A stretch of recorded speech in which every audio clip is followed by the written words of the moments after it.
그러니까 무슨 한자로 얘기를 하는데 무슨 의미인가?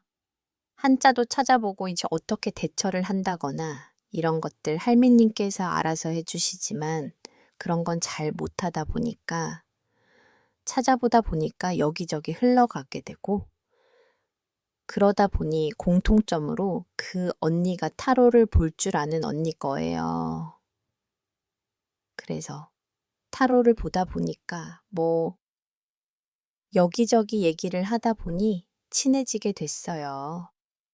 처음에 얘기를 나눴을 때는 전화상으로 얘기를 했을 때는 그렇게까지 강하게 느껴지진 않아요.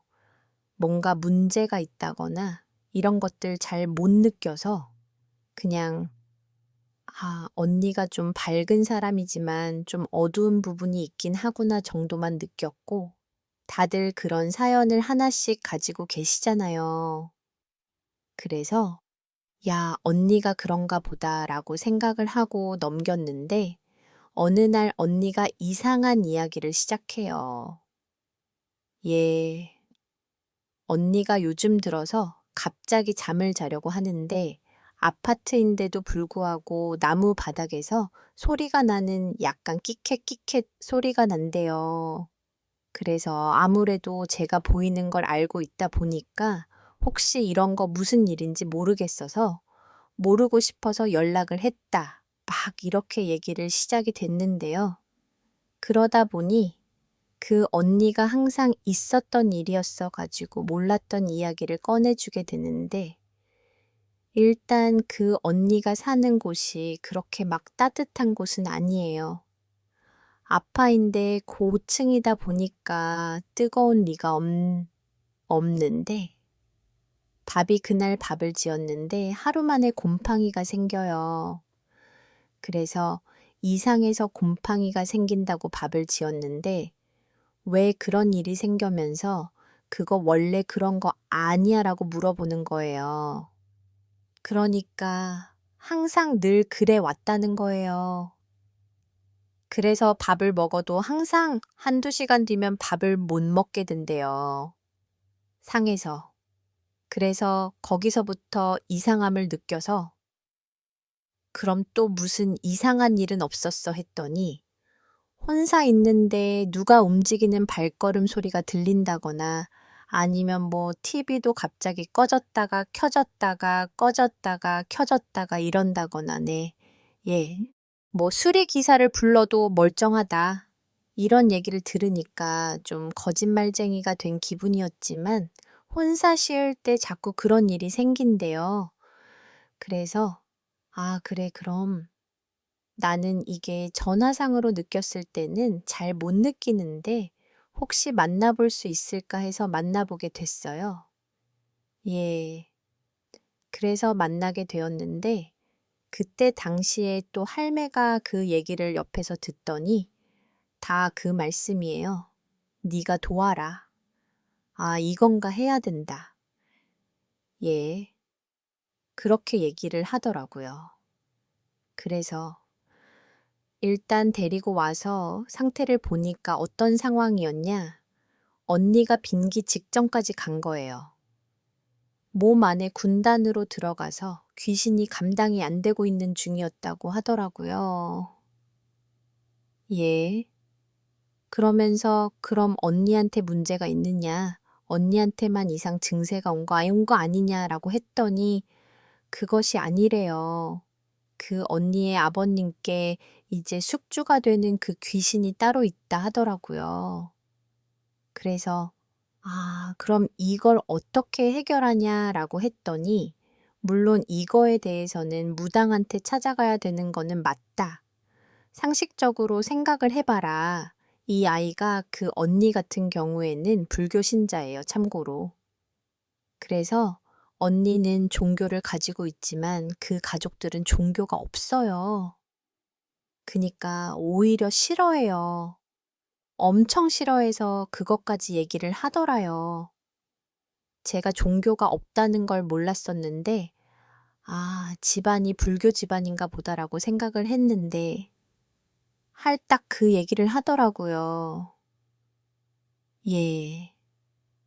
젠네 부모님께서는 아무것도 믿지 않아서 그러다 보니 지킬 수 있는 신도 없고 그거를 보호할 신도 없다 보니 아마 또 무당을 찾는다 하더라도 결국에 못할 것이다. 굿도 해야 될 텐데 못할 것이다. 그리고 이 정도면 내가 도와줄 수 있다. 그리고 이거는 내 일이다. 이렇게 얘기를 하더라고요. 그래서 그럼 어떻게 해야 되냐라고 물어봤더니 일단 본인이 도와준다고 얘기를 하더라고요. 열매가 그 부분에 일단은 귀신이 들어있다고 하니 그걸 빼내고 그리고 저는 붓을 할 순 없잖아요. 무당이 아니니까. 그래서 방법은 단 하나래요. 언니가 열심히 믿고 있는 종교의 신에게 가서 길래요. 본인의 신, 본인이 믿고 있는 신. 그래서 그러면은 저를 찾아야 되는데 어떻게 해야 되냐라고 했더니 또 여기서 등장합니다. 노구리 오빠가 또 등장해요. 너구리 오빠는 정말 신실한 불교 신자고 집안도 불교 집안이다 보니 저를 정말 많이 알고 있어요. 그래서 그 저를 추천을 해달라라는 말도 했었고요. 그리고 또 아무래도 절 같은 경우에는 깊은 산속이 있는 경우도 있다 보니 차가 있어야 또 움직이기 편해서 유일하게 또 운전을 할 수 있는 사람이라 부탁을 하게 돼가지고 같이 움직이게 됐어요. 그래서 처음에는 제일 큰 절 하나라. 그리고 오빠가 추천했던 절 하나를 가게 됐어요. 처음에는 큰 절을 가는 게 먼저 맞겠다라고 생각을 해서 그 절로 가게 되었는데 거기에서 문제가 터지기 시작해요. 할매께서 아무런 말씀을 안 하세요. 그러니까 한 번씩 제가 경험해 보라고 말을 안 하는 경우도 있어요. 친절하진 않아요. 그래서 그 절을 가기 전에 저에게 너희 세 명끼리 내가 기운을 담은 사탕을 줄 테니 입에 물고 가라. 큰 절에 갈 때는 무조건 물고 가라라고 얘기를 하더라고요. 그래서 들어가기 전에 사탕을 물고 차로 들어가려고 하는데 거기에서 사천대왕님이 계시잖아요. 문 지키고 계시잖아요. 근데 너무 무서운 거예요. 어, 그니까 절을 제가 처음 가본 건 아니에요. 다른 절도 가봤는데 당연히 문이 지키고 계시는 사천대왕님이 다 계시는데 그런 걸 느껴본 적이 없는데 사천대왕님이 어떤 느낌이냐면 엄청 큰 약간 진격의 거인에 나오는 거인처럼 너무 커다란 거예요.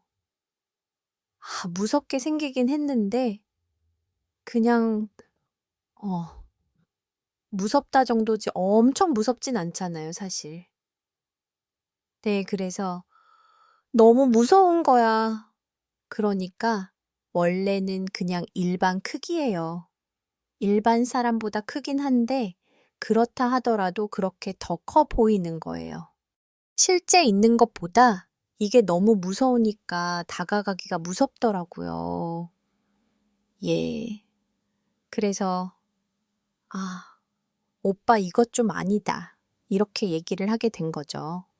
그래서 그 오빠도 제 사연을 들어보신 분이라면 성격이 되게 불같은 성격이고 그런 거를 마다하지 않는 성격이에요. 뭐가 무서워 가자라고 하는 성격인데 그 오빠도 망설이기 시작하는 거예요. 분명히 불교 신자다 보니 저를 정말 많이 다니던 오빠예요. 그러면은 그 사천대원분이 얼마나 무서운지 그런 것들을 생각 안 하던 사람일 거 아니에요. 근데 처음으로 무서움을 느꼈대요. 처음 봤어요. 그 오빠가 무섭다고 말한 걸 처음 봤어요. 서아, 이거 좀 아닌 것 같긴 한데, 일단 내려서 한번 확인을 해보겠다라고 얘기를 해서 언니와 저는 그 차 안에 있고 그 오빠는 거기를 한번 보러 가게 됐어요. 근데 그렇게 보러 가는데 거기에서 경비를 하고 계시는 어떤 분이 계셨던 것 같아요. 근데 그 분이 오셔가지고 오빠에게 말을 거는데 이상한 게 거리는 똑같을 거 아니에요. 거리는 똑같은데 오빠의 얼굴은 또렷 보여요. 근데 그 경비를 보신 그분의 얼굴이 안 보이는 거예요. 그러니까 그냥 살색이에요. 그냥 이목구비가 아예 없는 거예요. 그래서 귀신인 건가 사람인 건가라고 분간이 안 되기 시작한 거예요.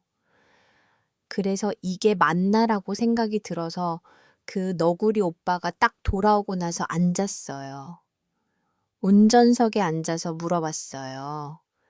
그분 얼굴 보였어라고 물어보니까 똑바로 보인대요. 이무고 있대요. 사람이라고 하더라고요. 근데 언니도 물어봤어요. 언니 거리에서 지금 저분 얼굴 보여라고 했더니 보인대요. 그니까 저만 안 보이는 거예요. 이거 아니다. 도망가야 된다. 안 된다. 안 된다. 도망가자. 이렇게 된 거예요. 그래서 결국에는 입구에도 들어가지 못하고 도망 오듯이 갔고, 그리고 오빠가 추천했던 그 절로 가게 됐어요.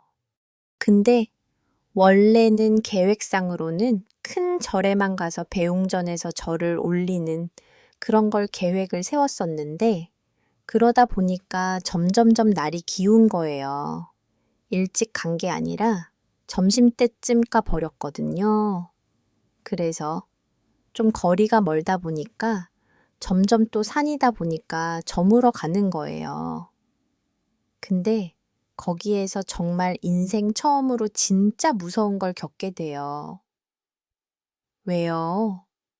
그러니까 운전을 하고 이렇게 쭉 하고 있는데 어디선가 둥둥둥 소리가 나는 거예요.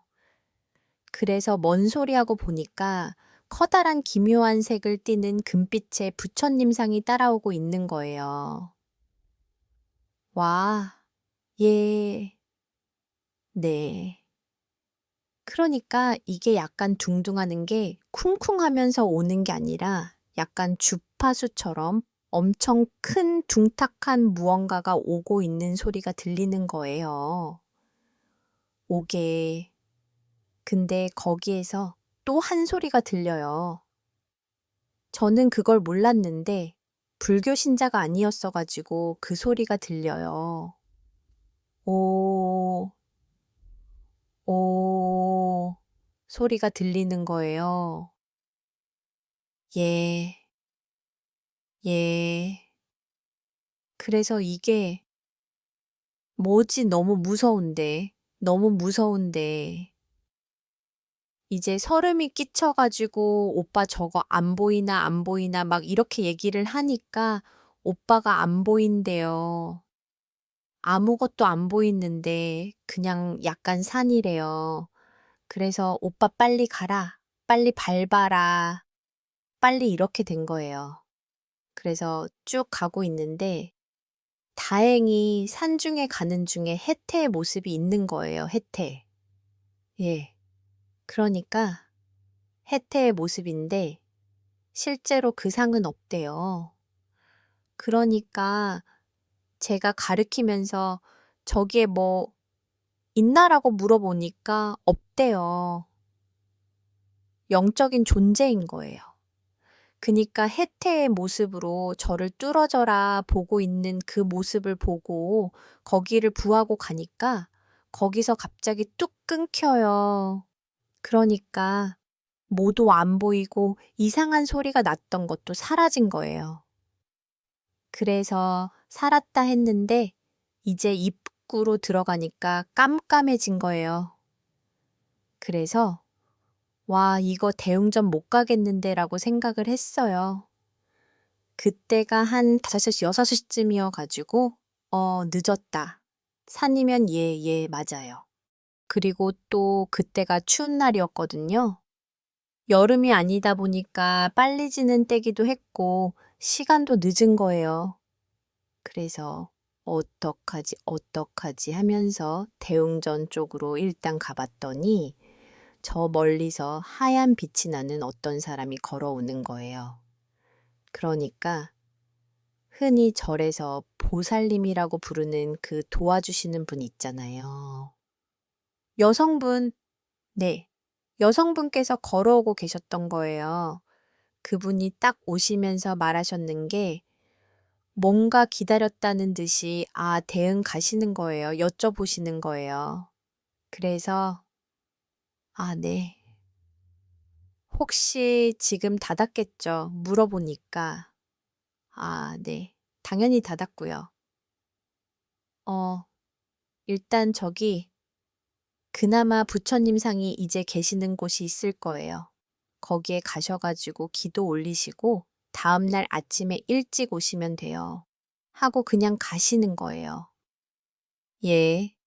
그래서 어리동절한 상태로 어안하니 벙벙해서 일단 가 볼까 하고 갔는데 거기도 무서워요.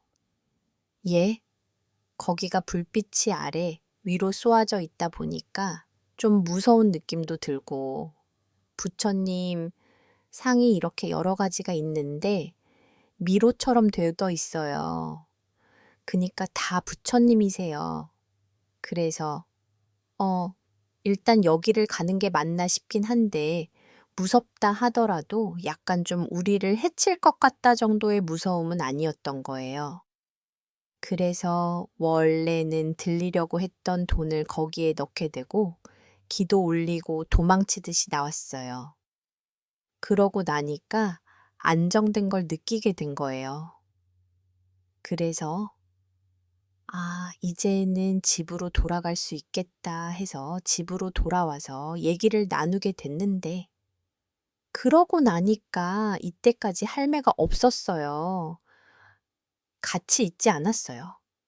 그래서 그제서야 저희 집으로 돌아오니 얘기를 하려고 오더라고요. 그래서 왜 이제 왔냐?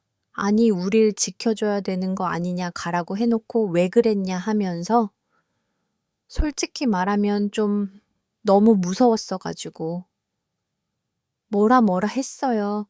그랬더니 하는 말이 생각을 해봐라. 자기의 영역이 있는 신분들이 다 계시는데 내가 대뜸 거기를 찾아가면 어떻게 되겠느냐?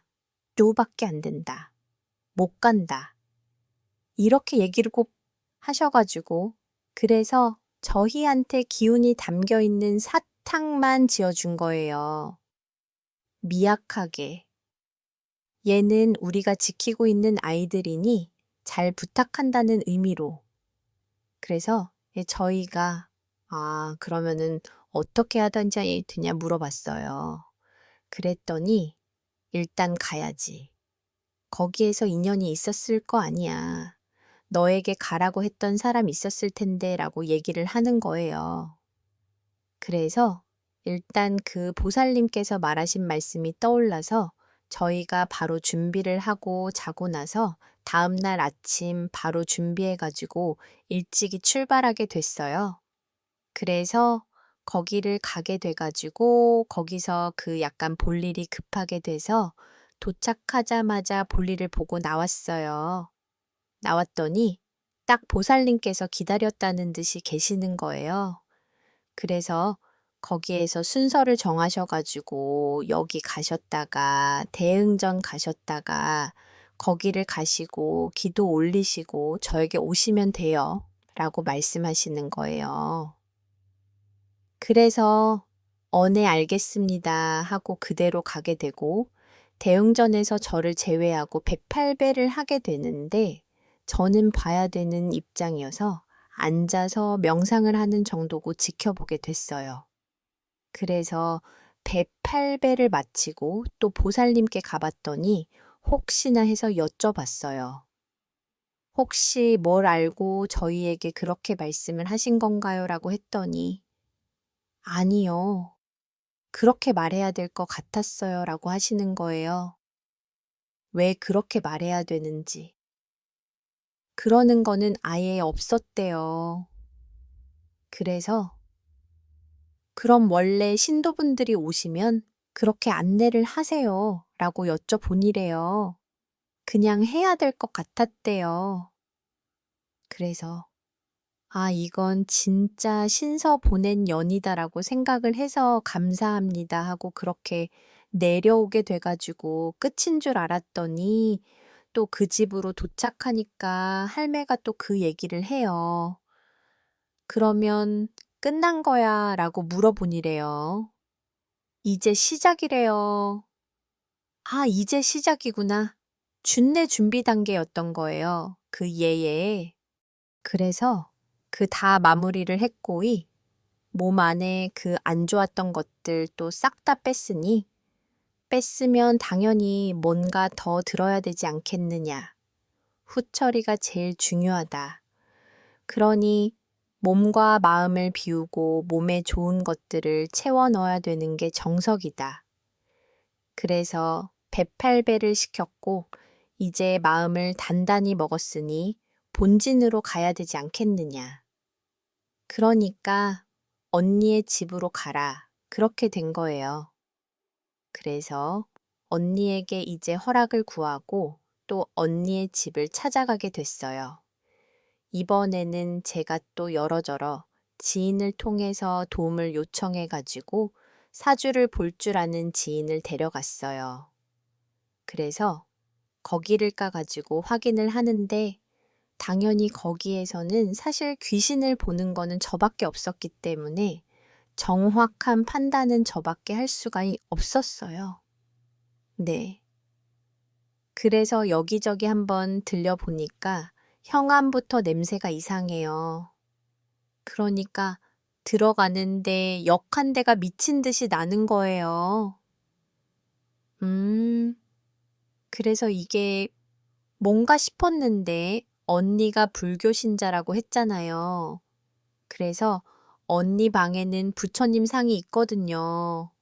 근데 거기는 그냥 향 냄새만 나고 인센스 향만 나고 거기만 향이 좋고 다른 데는 막 썩은 애가 진동을 하는 거예요. 그래서 주변을 들려보니 여기저기 다니면서 유독 왠지 모르겠는데 애기가 또 있더라고요. 굶어 죽은 귀신이 있더라고요. 그러면서 바닥이 뭔가 떨궈져 있어요. 그걸 미친 듯이 주워 먹어요. 그리고 거기에 뭔가 기묘하게 악희라고 해야 될지 악신이라고 해야 될지 되게 애매한 느낌이 들었던 게 이건 제가 판단하기 어려워서 사실 악마처럼 느껴졌어요. 네. 그래서 그 악마의 느낌이 너무 세게 된 거야. 유황 냄새라고 해야 될까, 어머. 그니까 그게 너무 심한 거예요. 특히 아버님이 계신 방에서. 그래서 바로 누구 방인지 알고 있었고, 특히나 그때 당시에는 언니의 동생분이 있었는데, 동생분도 귀신을 믿진 않아요. 그래서 처음에는 저한테 뭐라 하더라고요. 귀신이 어디냐라고 얘기를 하길래 제가 문득 그 얘기를 해줬어요. 최근에 아파트에서 죽은 강아지가 있을 텐데 흰 강아지지라고 물어보니 그제 있더라고요. 실제로 그런 일이 있었고 어떤 생김새였는지 그것도 싹 다 얘기를 하니까 그서야 믿더라고요.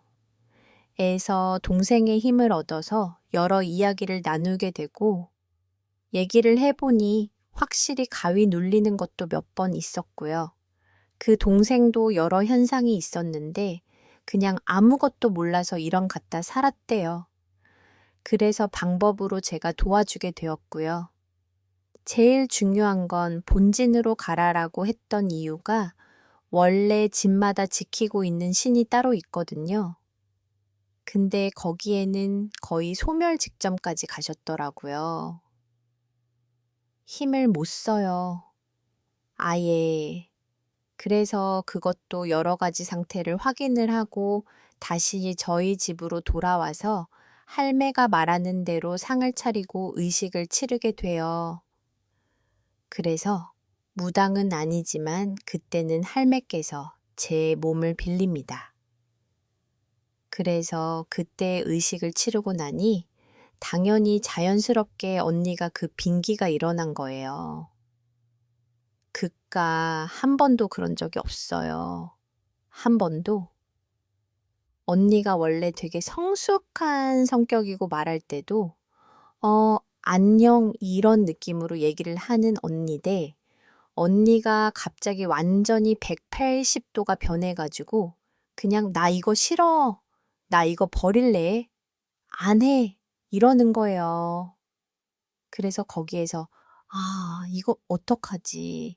순간 할매가 탁 들어와서 아가 그러면 안 되지. 산 사람을 그렇게 만들어. 이렇게 이제 호을 치더라고요.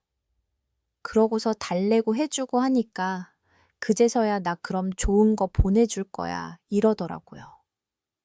그래서 좋은 거 보내줄 테니 너도 내가 누군지 아지 않느냐라고 하더라고요. 그래서 또 이제 제가 할매라고 해서 할머니의 모습일 수도 있는데 원래는 되게 선하고 정말 예쁘게 생긴 분이에요. 선녀와 비슷한 모습을 가지고 있는 분인데 그러다 보니까 그렇게 표하더라고요. 누나 말은 들을 수 있을 것 같아. 이렇게 얘기를 하더라고요. 그래서 그래, 내가 보내줄 테니 그만 괴롭히고 나와라고 하더라고요. 그래서 거기에 있는 아버님께 있는 것도 가족이다 보니까 이제 데리고 올 수 있어서 그래서 의식을 한 거였고요. 그래서 데리고 와서 언니가 왔을 때 바로 꺼내서 보내는 그 의식을 치르고 마무리를 해서 더 이상 언니가 고통받는 일이 없어졌습니다. 아니, 근데 뭔가 그 안에 더 뭔가 처절한 무언가가 있었을 것 같긴 한데 아버님께서 사실 안 좋은 일을 많이 하셨더라고요. 사람을 낮잡아 본다거나 아니면은 좀 함부로 대하는 예의 그런 업이 너무 많아서 할매께서도 마무리하면서 얘기를 했던 게 너네 아버님 때문에 네가 고생이 많다라고 얘기를 하더라고요. 사실 나 혼자 그렇게 업을 받는다면 차라리 나은데 가족들한테도 민피를 많이 끼치게 해댄다고 하더라고요. 그러니까 신을 욕하는 말도 많이고, 그래서 화가 많이 났다는 얘기가 있어요. 신에 대해서 함부로 말하고 막 이런 경우도 있고, 특히 그 아기만 있었던 것도 아니고요. 그냥 갑자기 어떤 여자가 미친 듯이 웃으면서 네가 무당이야 그래 이러더라고요. 저한테. 그래서 제가 찔릴 만한 제가 이제 멈칫할 만한 거를 다행히 할매가 탁 붙잡고 어디 함부로 떠드느냐 입 닥쳐라.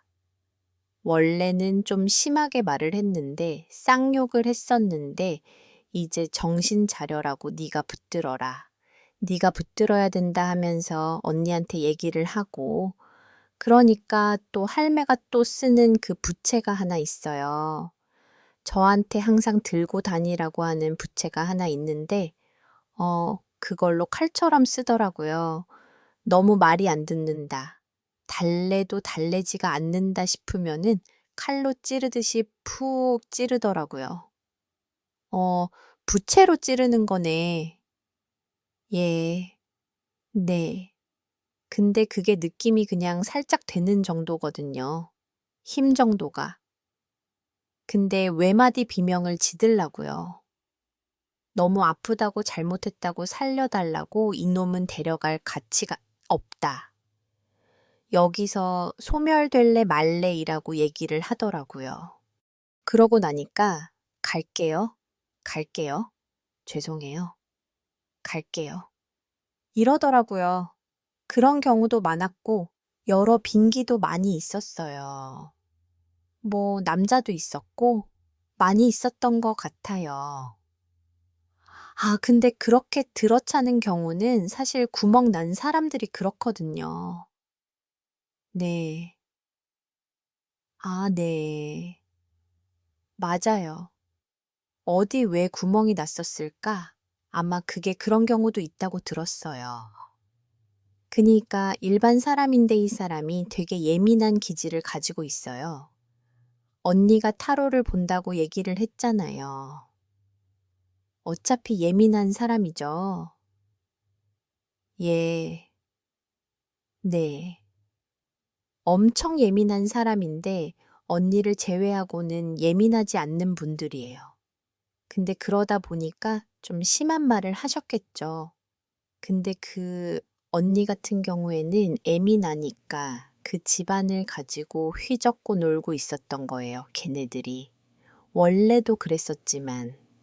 근데 언니가 그게 딱 어느 순간 예민진 게 점점점 생기면서 느껴지는 거예요.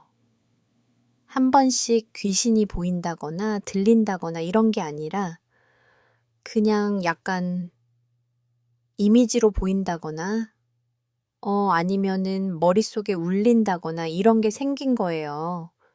그러니까 점점 원래도 아픔을 가지고 있었던 사람이었지만 원래 되게 굳건했거든요. 난 잘할 거야. 난 대단한 사람이야. 난 가치 있는 사람이야. 이렇게 살았던 사람인데 점점점 본인이 힘들었던 기억을 다 끄집어내서 계속 얘기를 하는 거예요, 옆에서. 거짓말이잖아. 너 그런 거 못하잖아. 너 원래 그럴 수 없었잖아. 하면서 비난을 계속하니까 빈 곳이 생긴 거예요. 예. 그래서 언니가 그런 경우도 생겼고 또 아버님께서 언니에게도 좋은 소리를 못해서 그거를 또 이용하다 보니까 원한을 서리게 만들었더라고요. 음, 네. 그래서 뭐 저주와 비슷하게 이뤄진 것도 여러 가지 있었고요. 복합적인 이야기가 있어서 그 집안에 문제가 생기고 또 언니에게도 안 좋은 일이 생겼던 거예요. 그니까 이게 많은 생각을 하게끔 만드는 이야기인데요. 예를 들어서 우리 가족이 잘못했는데 왜 내가 이런 피해를 받아야 돼라는 사람들도 있잖아요. 근데 그런 게 있어요. 그 가족, 예를 들어서 A라는 사람이 나를 그렇게 함부로 대 있고 나한테 그렇게 나쁜 짓을 했으면 그 A라는 사람을 공격하는 것보다는 그 자식을 공격하는 게 가장 힘들잖아요. 그 사람이 들 가장 소중한 것을 낳아가려고 하죠. 네. 그러니까 업이 퍼지는 것 같아요. 네. 맞아요. 원한이라든지 이런 것들이. 네. 그래서 할매께서 어떠한 일이더라도 말을 제대로 함부로 하고 다니지 마라. 네. 덕을 만들지 마라.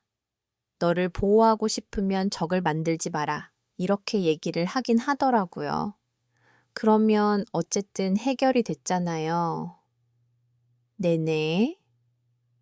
그럼 해결되고 나서는 좀 어떠셨어요? 그분은 해결되고 나서, 원래는 밥을 못 먹었어요. 언니가. 근데 정말 잘 먹고, 예, 살이 쪘어요. 어, 예. 그리고 안 좋았던 일들도 풀리고 또 원래 부모님과 사이가 안 좋아졌는데 서로 이제 사랑한다는 말도 하고 그렇게 됐습니다. 많이 변하게 됐고 집안에도 평화가 왔었어요. 다시마님께서 진짜 선행을 베푼 거네요. 얼마나 노력을 하셨는지가 보이고 그리고 더 중요한 부분은 뭐냐면요. 선문짓을 하면 안 돼요. 맞아요. 다시마님. 알죠? 그거를 왜 하지 말랐는지는 저는 항상 이야기를 들어서 알지만 선무당짓, 그니까 말 그대로 내가 무당이 아닌데 어떤 누군가를 돕기 위해서 어떤 일을 했을 때 정말 잘못됐을 땐 책임을 못 져요. 네, 네, 맞아요. 그래서 그때 무당분께서 말씀을 하시기로는 제가 약간 그렇대요. 무당이 원래는 돼야 됐는데 거부를 해서 무당이 아닌 무당 수준으로 살아야 되는 것이 있대요. 근데 그러나 하더라도 파ным 정도는 이제 할매께서 해주시니까 얘기를 듣고 살아라. 안 된다 하면 무조건 하지 말고네. 해야 된다 하면은 그게 내 운명이니까네. 운명대로 살아라. 그리고 또 걱정돼서 말을 하기도 했어요. 저도 그런 게 있으니까 좀 죄책감도 있으니까. 그래서 선모당지시면 어떠해? 라고 물어보니까 아니래요. 네가 할 일이다. 할매께서 말씀하신 건 그 정도다. 그러니까 그런 거 상관하지 말고 네가 내 삶을 살면 돼. 뭘 그렇게 걱정을 하고 살아? 네가 그러고 있는 이유가 있겠지. 이렇게 얘기를 하시더라고요. 저는 왜 선무당짓 얘기를 했냐면요. 선무당짓을 하면 안 되는 건 맞아요. 근데 어집자는 가짜 무당들이 하는 거보다 100배, 1000배 나요. 아시겠죠, 예. 너무 진짜 그런 사자무당, 그 무당인 척해서 돈을 벌려고 하는 사람들이 많아졌기 때문에 그 사람들이 사기치고 사람들을 힘들게 하는 것보다는 1000배, 100배가 낫습니다. 그리고 아까 그분이 말씀하신 것처럼 남의 시선 신경 쓰다 보면 아무것도 못해요. 예, 네, 그것도 좋은 말씀 해주신 거라고 생각을 하고요. 오늘 다시마님께서 그래도 저희 시청자분들이 선문짓 하는 거 굉장히 안 좋아하는 그 저희 방송의 이미지가 그렇게 만들어 버려서 그런 걸 수 있겠지만 이런 경우도 있다라는 거, 그리고 그거를 안 할 수도 없는 상황이라는 것도 알려드리고 싶긴 했었어요. 왜 굳이 저렇게까지 할까가 아니라 저렇게 했었어야 되는 뭔가가 있었겠다라는 취지로 이야기를 들어달라고도 전달을 해드리고 싶고, 오늘 다시마님, 아유, 너무 이야기 잘해 주셨습니다. 네. 그리고 한 가지 더 궁금하실 내용이 있을 것 같아서 말씀드리자면 부처님 상으로 누가 쫓아왔다고 했잖아요. 그건 부처가 아닌 것 같아. 네. 네. 그래서 제가 그게 또 정리하면서 할미한테 물어봤어요. 혹시 뭐였는지 말해줄 수 있냐라고 했더니 하는 말이 뭐였냐면 좀 어려운 말이긴 한데 제가 신들 입장에서는 다루기 어려운 약초 같은 사람이래요. 약초 독이 될 수도 있고 그러니까 독인의 약이 될 수도 있는 사람인데 제가 그때 그 이후로는 그 절을 갈 수 있게 됐거든요. 예. 그게 알고 보니까 그 큰 절에 악신이 있는데 그 악신을 부처님의 상으로 가둬놓은 상황이었대요. 어허. 근데 그때는 제가 준비가 되지가 않아서 만일에 이게 제가 역이용한다 치면은 저를 홀려서 벗어날 수 있었다 하더라고요. 오, 위험했다. 예, 정말 위험해서 그 사천대왕님이 알려주신 거였어요. 그 무섭게 만들었던 이유도 그 이유였고, 그리고 그거를 쫓아봤던 이유도 거기를 벗어나고 싶으니까 저를 쫓아오고 있었다라고 하더라고요. 야, 그러면 한마디로 좀 긴장 좀 해. 그 영적인 그 영발이라 그러죠. 그거 다 세워놔, 안테나 세워놔 이런 느낌으로 일단 들어갈 때 기선 제압하면서 뭔가 무섭게 만들어 놓고 이렇게 좀 예민하게 만들어 놓는 것 같아요, 보니까. 네, 네, 맞아. 그리고 다시님이 아까 이제 부처 형상 요청 받다 그랬을 때 이건 부처야 이렇게 생각은 저는 이미 했었고, 그리고 정확히는 아닐 수도 있어요. 하지만 제가 알기로는 부처는 형상이 없다고 들었어요. 원래는. 아, 네. 맞아요. 예, 부처는 형상이 없다. 애초에 예, 그렇게 들었기 때문에 그런 형상을 하고 나오는 것은 그냥 일종의 좀 뭔가 둔갑하는 그런 느낌 있잖아요. 네, 맞아요. 예, 그렇게 생각을 했었는데 역시나 아, 다시마님이 부분까지 집어주셔서 너무너무 감사드립니다. 고마워요. 네, 감사합니다. 네, 다음번에 또 다른 이야기로 찾아와 주세요. 네, 감사합니다. 고맙습니다. 다시마님도 일반적인 삶을 사신 분이 아닙니다. 예, 정말 정말 여러 가지 수많은 일들이 있었던 분이고요. 시들의 이야기들이 올라오면 여러분들도 다시마님 이야기 항상 또 많이 들어주시고 응원해 주시고 아, 다시마님이 겪는 영적인 세상은 이랬구나라는 거를 조금 더 공감할 수 있는 그런 영상 되시길 바라면서 여러분들의 생각도 댓글로 꼭 남겨주시길 바라겠습니다. 감사합니다. 자, 여러분들 반갑습니다. 이번 이야기는 다시마님께서 지들에 찾아와 주셨습니다. 시마님께서 여러 가지 영적인 무서운 이야기들을 많이 들려주셨지만 오늘은 어떤 이야기가 준비가 되어 있을지 같이 만나보도록 할게요. 여보세요? 다시마님 오늘 이렇게 또 찾아와 주셨는데 일단은 오늘 해주실 주제가 있을 것 같아요. 이번 주제는 좀 무거운 이야기일 수 있는데, 네네. 네. 네. 저번 사연 때 좀 느꼈던 게, 이번에는 제 삶에 대해서 얘기를 말씀드려야 왜 이 다시마는 영적인 능력을 다른 사람을 돕게 되었는지를 아실 것 같아서 그렇겠죠. 네. 네. 주제는 그대들은 어떻게 선택하며 살아갈 것인가를 이제 주제로 잡았습니다. 예. 그러니까 이런 사람들이 분명히 우리 주변에도 있을 건데, 네. 맞아요. 이 사람들이 어떤 선택을 했을 때 당신들이 뭐라고 한다라고 했을 때 당신이었으면 어떤 선택을 할까요? 좀 이런 느낌 있잖아요. 네, 맞아요.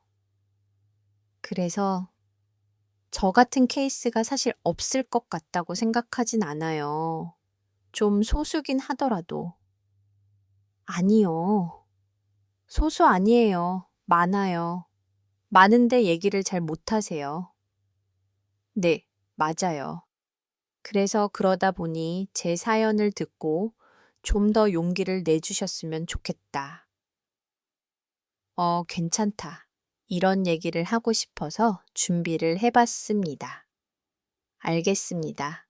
그러면 바로 이야기 시작을 해보도록 하겠습니다.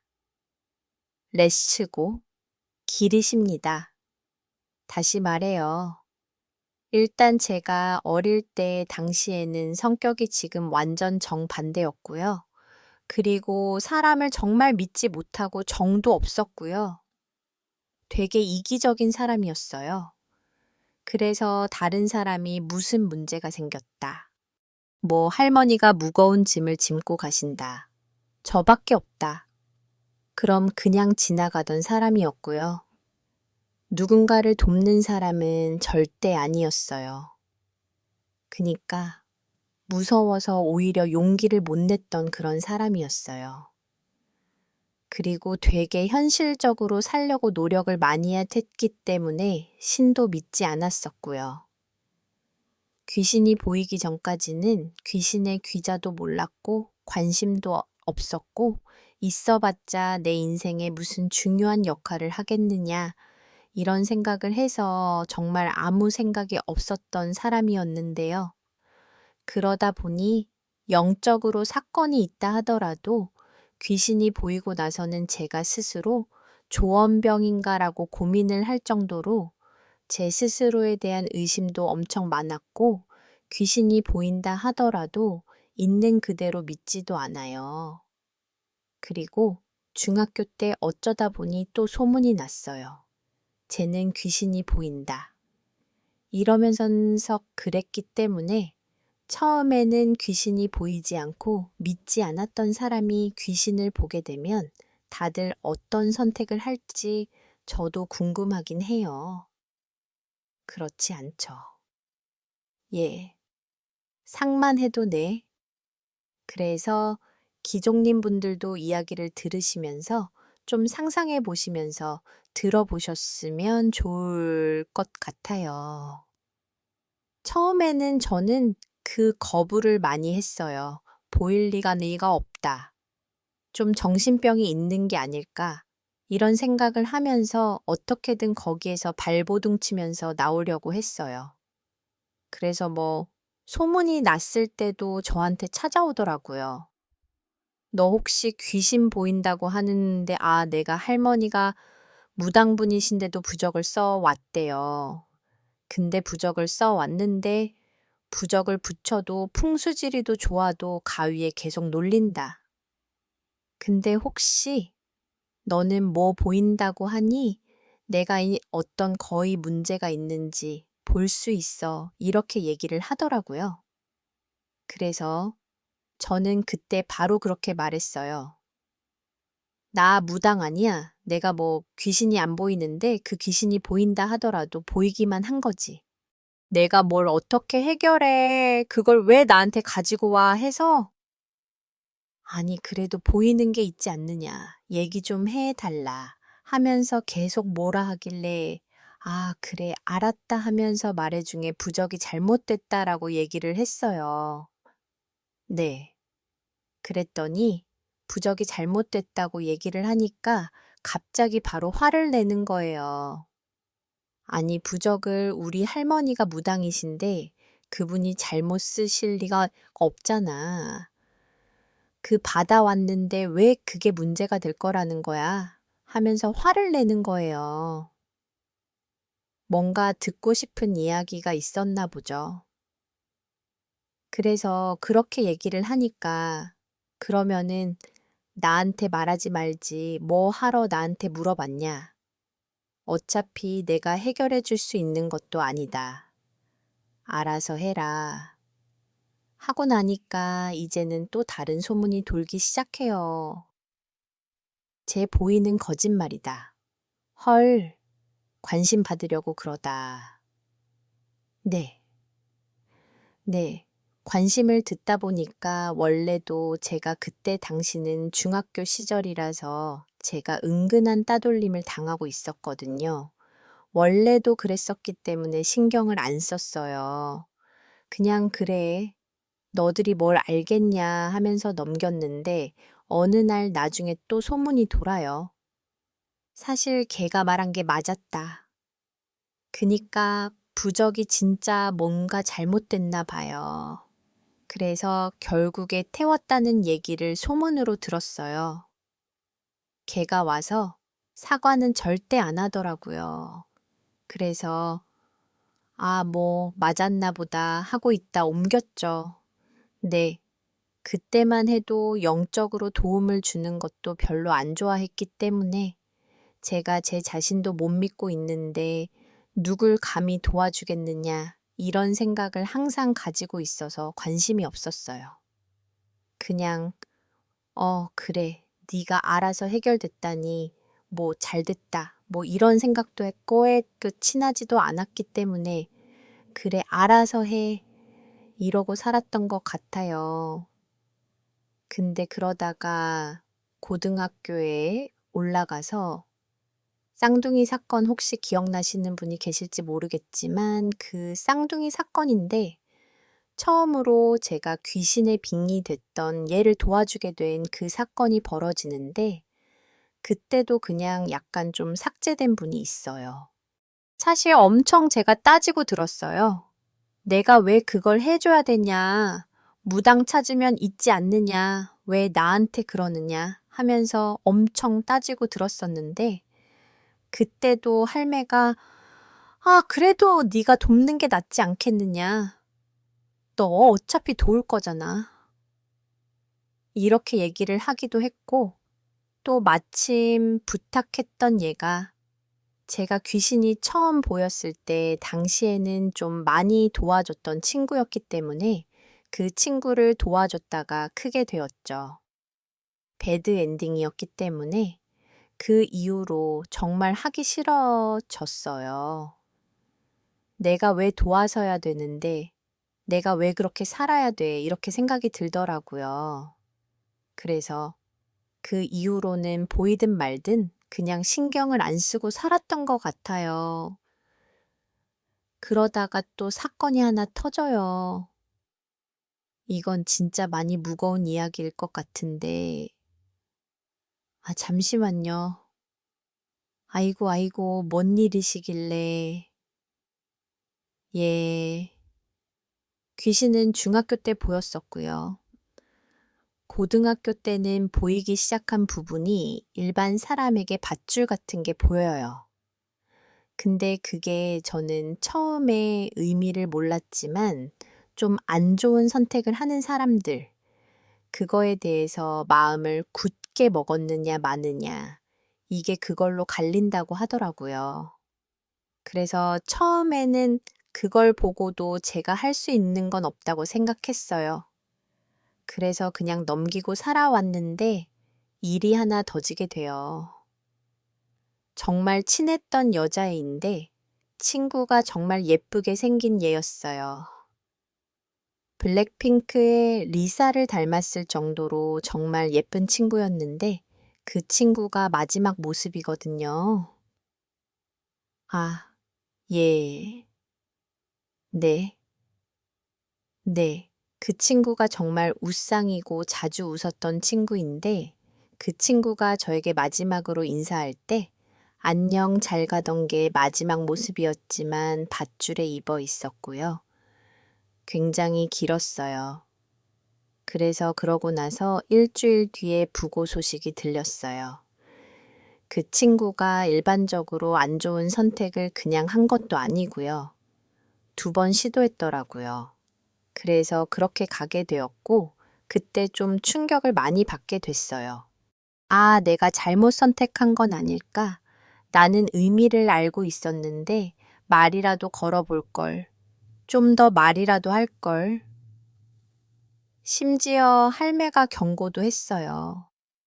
쟤 이대로 떠나 보내도 되냐? 다시 못 볼 수도 있다. 안 들었어요. 그래서 죄책감이 정말 많이 들었어요. 얼마 안 들었을까, 얘. 장례식도 못 갔고요. 너무 죄책감이 들어서 걔가 골당에 있는데 못 갔어요. 아직도 몰라요. 어디 있는지. 근데 너무 미안해서 정말 더 슬픈 사실은 그 이후로 귀신으로 보이지가 않아요. 찾아오더라고요. 예, 찾아오질 않아요. 제가 보인다는 걸 알고 있거든요. 그 친구한테도 말을 했어요. 근데 안 찾아오더라고요. 어디에 뭐 갇혔는지 어디 있는지는 모르겠지만 도저히 그 아이의 얼굴을 볼 그런 사람이 아니라고 생각해서 도저히 못 하겠더라고요. 그래서 그 이후로 정말 많은 혼란이 일어났고 보이던 거에서도 그렇게 크게 반응이 없었다가 처음으로 제가 신을 찾게 됐던 것 같아요. 기독교 집안이라서 교회를 열심히 다녔고 원래는 그냥 일요일만 왔다 갔다 했었는데 새벽 기도도 막 열심히 갈 정도로 정말 빌었어요. 차라리 눈이 없었으면 좋겠다. 예. 장님으로 살아도 괜찮으니까 제발 가져가 달라. 근데 2년 동안 그걸 반복해서도 오히려 그 보이는 건 더 점점 선명해지고 더 많은 것들이 보여지고요. 그 이후로 영적인 사건들이 1년에 4분기에 나뉘어서 1분기마다 오더라고요. 너는 이 운명을 피할 수 없다라는 뜻이요. 그래서, 이거는 내가 잘못 선택하면 진짜 사람이 죽겠구나, 잘못되는구나, 이런 생각이 든가. 결국에는 천천히 도와주게 되었던 것 같아요. 네. 그렇게 살게 되면 사실 제가 없는 느낌이에요. 그냥 다른 사람을 매일 밤마다 도와주고, 신경 써주고, 너 이런 거 뭐 있지 않느냐, 막 갑자기 전화해서 얘기를 한다거나, 이상한 꿈을 꾼다거나, 뭐 애지몽을 꾼다거나, 이런 식으로 했었기 때문에, 그러고 나니까 제가 없는 거예요. 내가 뭘 하고 싶었지? 내가 하고 싶은 게 뭐였을까? 이런 생각이 들더라고요. 그래서 결국에는 제가 현생을 살아보기 위해서 공장을 좀 가서 돈 좀 벌고 내가 하고 싶은 거 하자 해서 공장을 가게 됐는데 그 공장도 좋지는 않았는데 제가 무시했어요. 기운이 되게 음산했고 안 좋은 곳이기 했지만 사실 그걸 잘 버티고 잘 살아가시는 분들도 많았잖아요. 그래서 그게 좀 부럽기도 했고요. 그래서 나라면 괜찮겠다라고 생각을 했고, 사실 좀 안일했어요.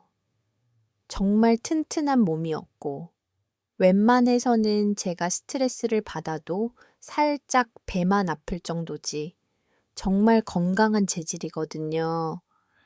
그래서 괜찮지 않을까라고 생각을 해서 공장을 그냥 들어갔는데, 그때 이후로는 영적인 사건이나 이런 것들이 일이 바쁘니까 신경을 안 쓰게 되더라고요. 그러고 나니까 이번엔 공장에선 귀신이 보기 시작하고 나중에는 그런 모습까지 봐요.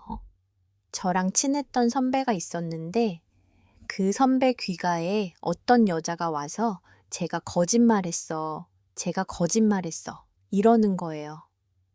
엄마, 예. 그러니까 평소에는 이 언니가 정말 좋아요. 잘해요. 엄청 좋은 언니데이. 언니가 갑자기 대뜸 화장실을 다녀오더니 어떤 사람한테 왜 나한테 뒷담할까?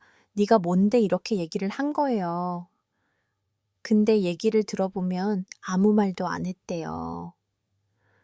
그니까 한 적이 없는 얘기를 계속 반복적으로 왜 나한테 그러냐라고 돼가지고 그 사람이 되려 언니 나 싫어요.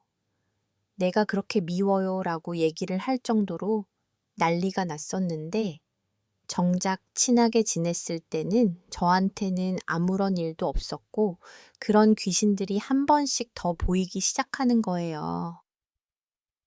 네가 마치 해결하라는 듯이. 그때도 저는 사실 조용히 있었어요. 네. 그냥 언니에게만 물어보고 언니 혹시 무슨 일이 있었길래 그랬냐만 물어보고 더 이상 묻진 않았는데 결국에는 해결이 됐는지 어떻게 됐는지 모르겠지만 사실 방치에 가깝긴 했어요. 너무 힘들다 보니까.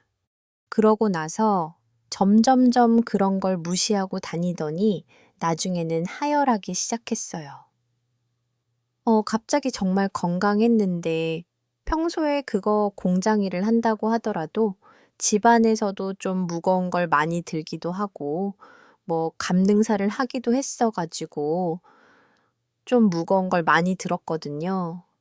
그래서 그 정도로 힘들진 않았는데 하혈을 하기 시작하더라고요. 처음이었어요. 그래서 충격을 받아서 나중에는 너무 피가 많이 쏟았는지 얼굴이 푸른빛이 돈다고 괜찮냐고 물어보시더라고요. 그래서 또 이걸 내가 방치를 하니까 이렇게 몸이 이상하게 되는구나 싶어서 언니에게 일부러 원석 팔찌 혹시 아신가요? 원석 팔찌를 제가 기운을 담아서 만들어주게 돼가지고 그 언니에게 선물을 해주니 그 이후로 언니가 무슨 일이 생기는 게 사라졌거든요. 그러고 나니까 하혈이 멈추기 시작하는 거예요. 그래서 이게 안 도와주면 내 몸이 망가지는구나, 이 생각이 들어서 결국에는 그 일을 그만두게 되었고, 영적으로 찾아오는 사람들 더 본격적으로 도와주기 시작했어요. 그래서 그 이후로 대구로 넘어가게 되었고, 거기에서도 힘든 사람들 도와주고 제 최선을 다해서 도와줬고요. 그리고 또 교훈이 있었잖아요. 너무 과하게 도와주면 안 되고 아예 안 도와주면 된다. 이게 분명의 흐름대로 가야 된다. 이 이야기가 나왔던 이유가 형태 공장에서 일했을 때 제가 무당을 찾아가 봤거든요. 도저히 못하겠어서. 그때 그 무당분이 말씀해 주신 거예요. 저한테. 너 그래야 산다고. 너 운명대로 살라고. 무시하지 말고 네가 최대한 할 수 있는 때까지만 하고 네가 힘들면 그냥 그만둬라. 너한테 온 이유가 있다. 너의 전생에 뭐가 있었겠지. 그거에 대해서 푼다고 생각하고 살아라. 이렇게 얘기를 하셨기 때문에 그래서 도와주게 되었고요. 그러다가 또 현타가 와요. 왜요? 또 사람들을 많이 도와주고 나니까 더 그런 거예요. 나 언제 살아나는 나를 어떻게 살지? 예, 그게 있는 거예요. 특히나 제가 하고 싶었던 것도 있었기 때문에 그래서 또 거절하게 돼요. 설마니 또 무슨 일이 생긴가 싶어서 그래도 많이 도와줬는데 한 번 정도 건절해도 되지 않나 싶어서 거절을 했더니 이번에 하반신마비가 오더라고요. 그러니까 자다가 일어났는데요. 거절하고 나서 자다 일어났는데 상반신은 일어나는데 다리가 안 움직여요. 예, 발가락도 움직일 수가 없어요. 그래서 너무 놀래서 어떻게든 주물러서 만져봐도 안 움직이는 거예요. 그래서 잠깐 또 그 거절해서 그런가 싶어서 다시 연락해서 저 이거 도와드릴게요.